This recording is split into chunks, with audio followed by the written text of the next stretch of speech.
Phim có em đâu nào? Phim bộ. Thế phim của Hoa Lâm không?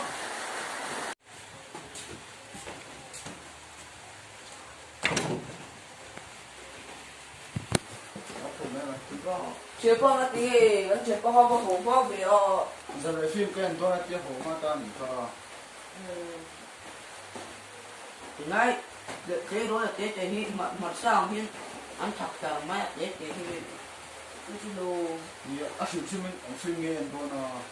Ông sẽ chế mấy là một cái gì? Cái lâu thế đấy này.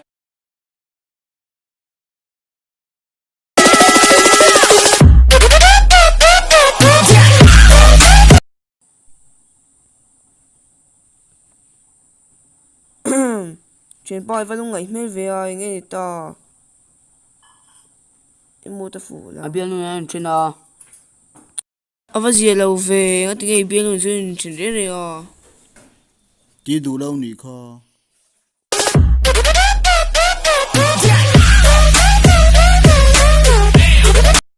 Trên pa sum nak lu dan tu thade umai ka sia. cái món mình lâu sẽ chẳng được thế à nia rồi là bồi sái cả mà mồ khó bao nhiêu In sa du tak tak mo. sao đuổi Intil soi ga kalau se ve ya, min lo sil chang ve tewa. Poisa nei dan le la dan mo le. Em tin mo. In sa du boka ngun dawin la ngai thlaro. La dan le poisa nei dan thaber chu sex video sia mani mai.